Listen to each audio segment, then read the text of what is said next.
The topic is the same, guys. So we continue with the example number 3. The example number 3 is in application. And this is about a consumer economics.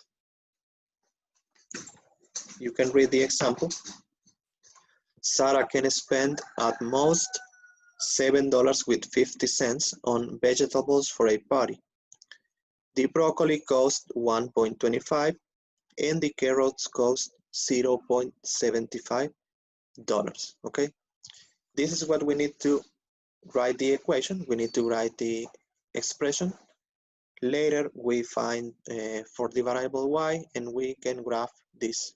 So this is in different steps. They don't show you the graph since the first moment. We need to find the graph. Okay, at the end you have it because they represent the vegetable combinations. But we are going to solve step by step, and the important part is when you isolate for the variable y. Okay, so for the application, in the exercise A, they ask you to write a linear inequality to describe this situation. Okay, so to describe this situation, we have, for example, the cost of broccoli plus the cost of carrots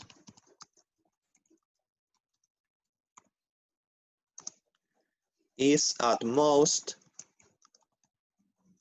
$7.50. Okay, I only need to write the symbol for the dollars.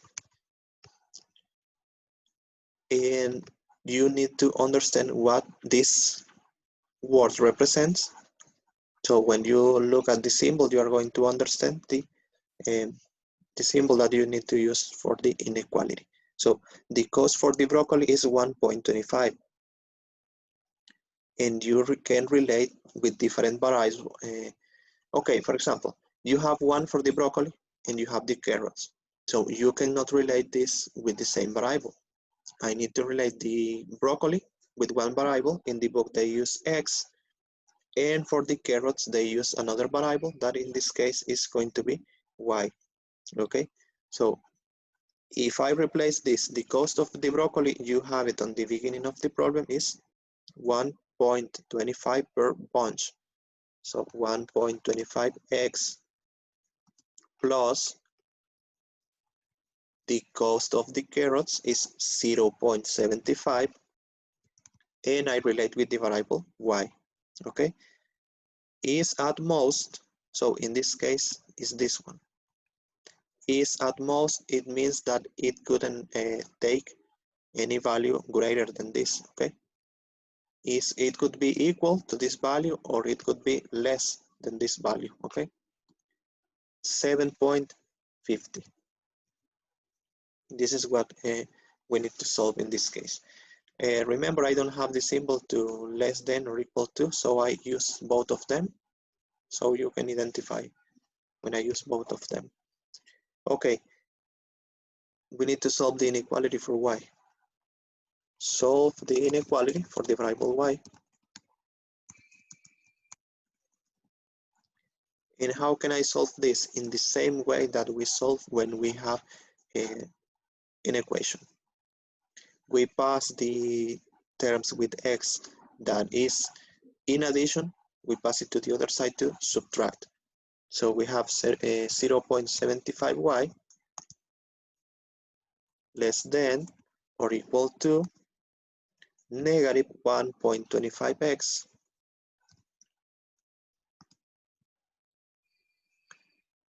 in here plus $7.50. Okay, we have two different situations in here. On the book, they multiply by 100, so you can eliminate the decimals. You can do, if you multiply by 100, I'm going to copy like this in the book. You can obtain 125, and here is 75y.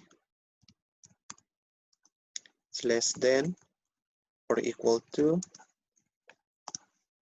negative 1.25x, but we multiply by 100, so is this one plus 750.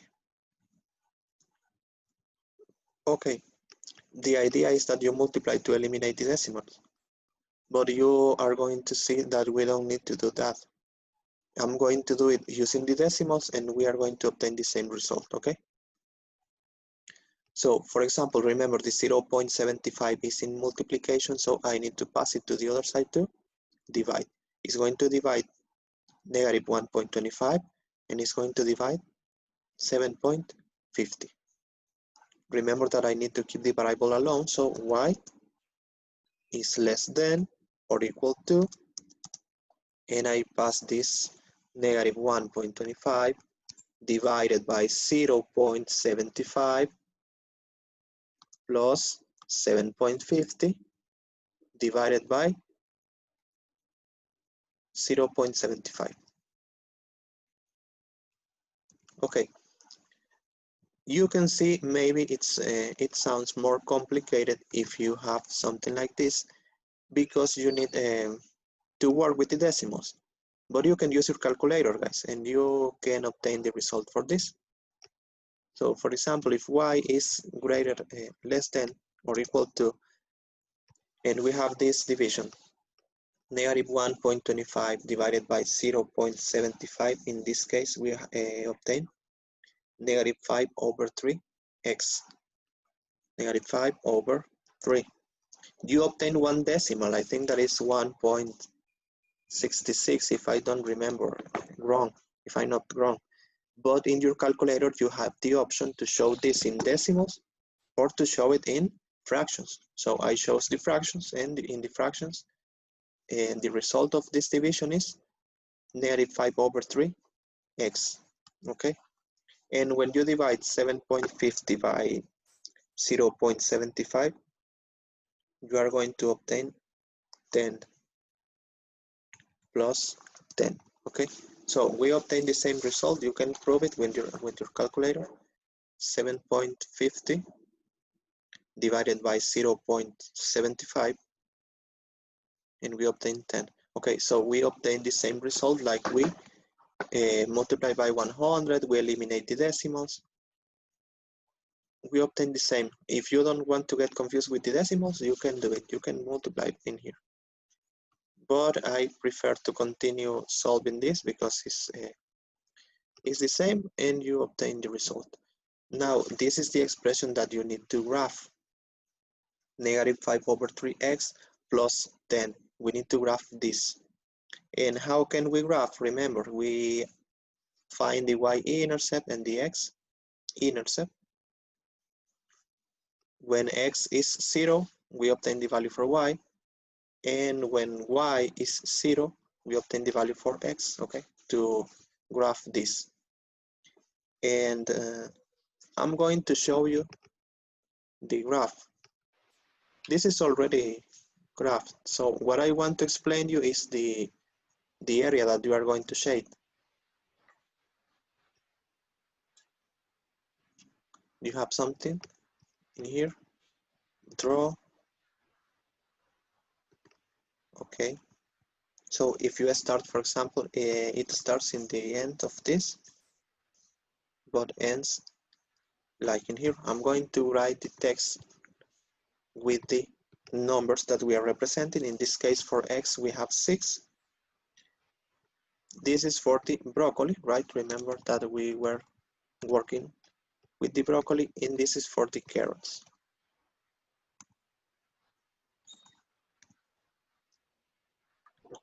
This is for the carrots representing the variable y, okay? And the number that I have in here has to be 10. Then what values I'm going to take? We are going to take the values that are below the graph because of the symbol, less than or equal to. So we are going to shade these values that are inside this part. I cannot shade, but I'm going to try to show you only the part that we take.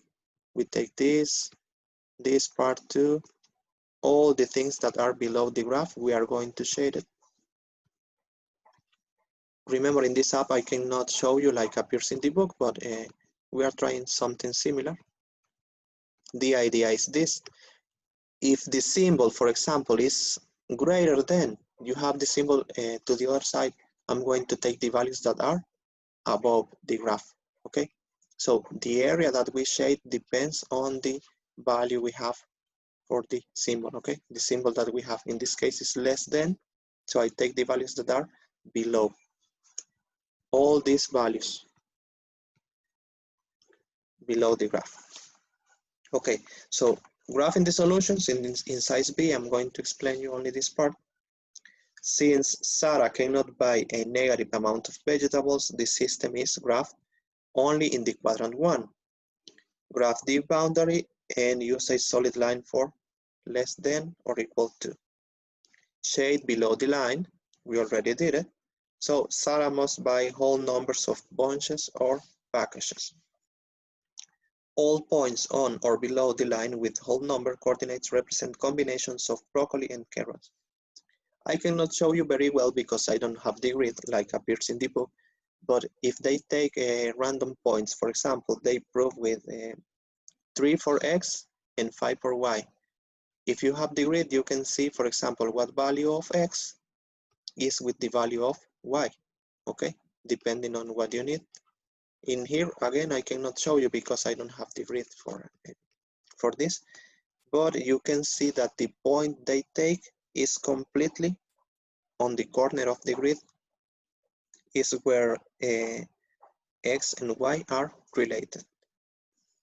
So again, we continue with this, and they give two combinations of vegetables that Sarah can buy.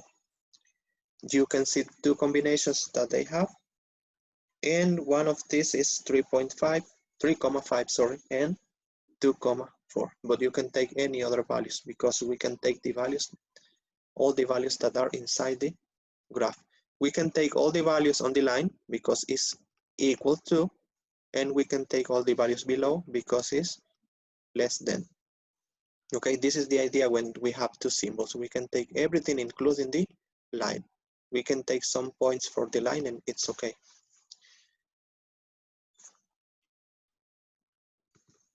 Then to solve the example 4, writing an inequality from a graph, I'm going to use this part of the app. And I'm going to represent the functions that you have, the graph that you have on the book. So for example, for the first one, you take the points. The first point that you have is 2 for x in here. And the other point is touching in 6 for y. Sorry, the opposite. 2 for y and 6 for x. Then we only connect with the line. I'm going to take the first point and I take the other one, and the line is going to represent all the things that I need. Now I'm going to use the text to show you the slope and the y-intercept in here. What we need to obtain is the equation, guys. Remember about the equation, y equal mx plus b.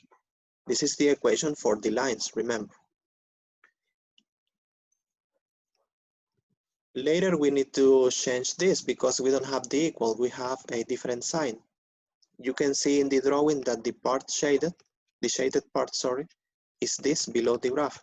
You need to imagine that it's shaded because I don't have the tools in here to shade, okay? But you need to imagine that this area is completely shaded. So we later need to change by the symbol of less than. But I write the equal so you can remember when we find the equation for the, when we find the equation for the graph. Then what we need in here to find the y-intercept and to find the slope. So the easiest one is the y-intercept. Y-intercept, how you find the y-intercept? Is the value where the graph is touching the axis. In what value we are touching the axis? In 2. So the y-intercept is 2.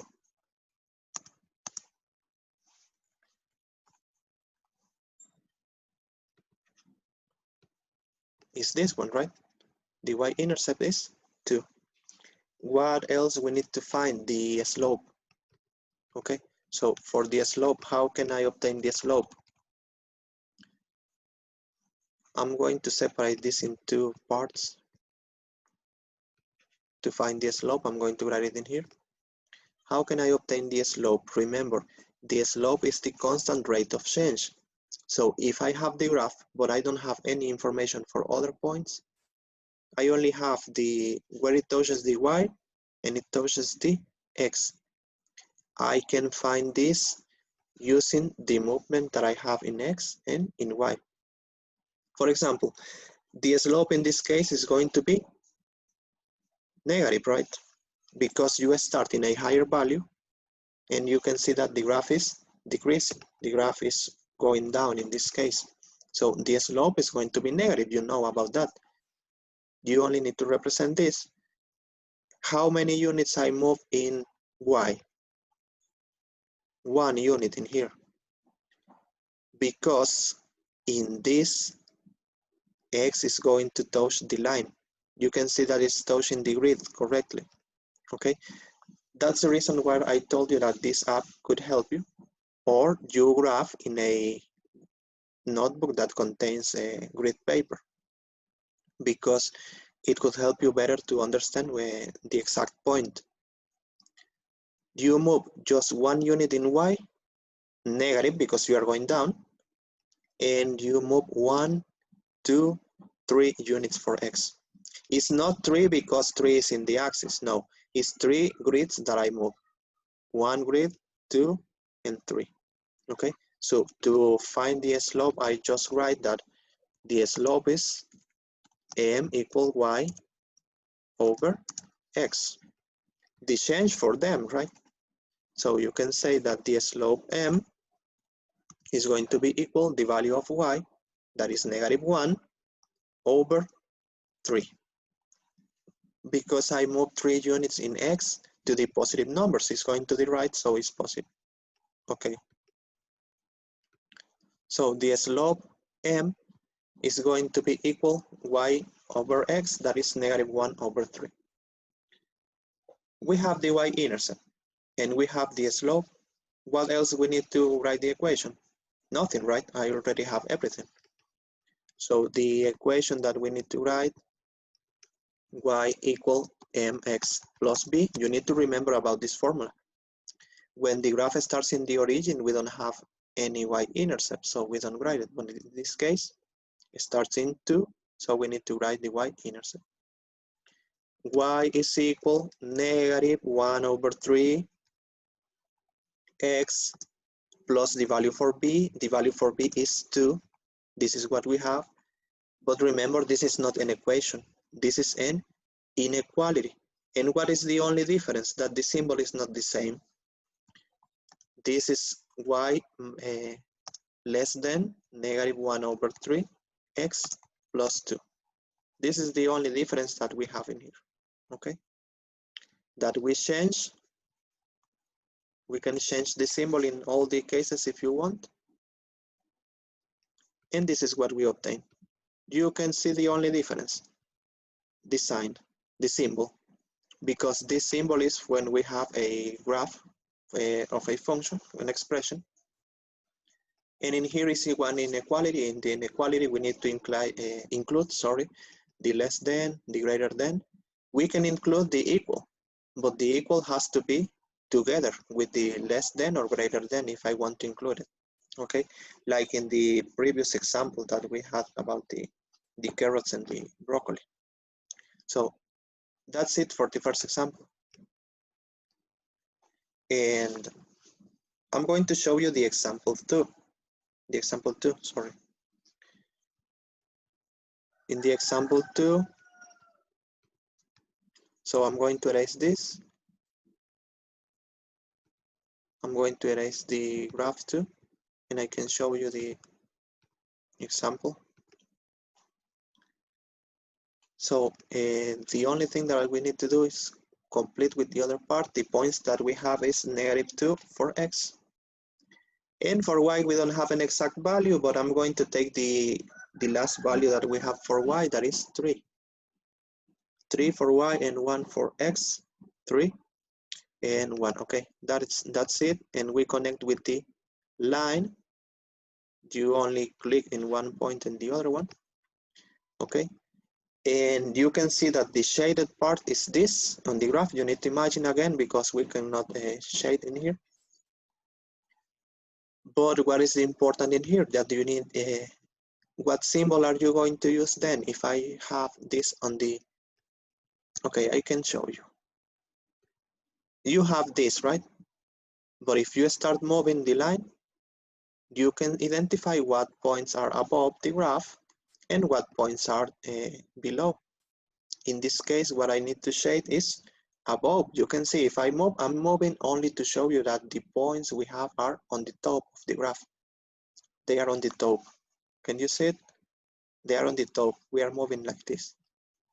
It's for you to understand because maybe you get confused when you don't identify correctly what symbol you are going to use, if it's greater than or less than. In this case, it's going to be greater than, and we include the part that is equal to, greater than or equal to. So we are going to write the equation, and we only change the symbol at the end. So for the text, we have the y-intercept. What is the y-intercept? -2, because it's the graph touching the axis. So the y-intercept, I only write this. Y-intercept is -2. And what is going to be the slope? In this case, the slope is positive, right? Because we start in one value below and we are going up. You are increasing the value for y. Then the slope that we are going to find, for example, you see where it touches the line with the grid. You only move 1 unit for x. You can see only 1 unit and you find the corner of the grid. It has to be exact. I don't take the points that are in the middle because I don't know exactly what number to use. For example, 2.8 or 2.9, 1.7. I don't know exactly what point is located in here. So I take the points that are exactly on the grid. I move 1 unit in x, and how many units in y? I move 1 unit, 2 units, 3 units, 4 units, and 5 units. Starting in here, you can see that the graph starts in here in the -2. This is the y-intercept. And we are increasing, so we take this. The slope then is going to be m equal y over x. M equal the values that we have. The slope is 5 because we have 5 for y and 1 for x. So the slope is 5. Okay, so I only finished writing the equation and we can finish this. So the equation we have y equal mx plus b. We are going to replace y equal, what is the value for y? For m, sorry, 5x multiplied by the variable x minus 2. Remember the 2 is the y-intercept but negative. And now we only change the symbol. Remember, it's not unequal, it's greater than or equal to. Greater than or equal to, because we take the points above. Okay, and this is what we have. For the example 3, and we finish, is only something that I want to show you in one moment. If we have, for example, the graph in here, -2, if you have a complete vertical line, completely vertical line, you cannot find the slope. In here, you cannot find the slope because you need to divide by 0. There's no change in x. And if we divide by 0, we don't even know the result, if it's infinite or if we don't, okay, we cannot know about this. So I'm going to finish in here, guys. I just erased the line. I don't want this in here. So I'm going to finish in here, guys.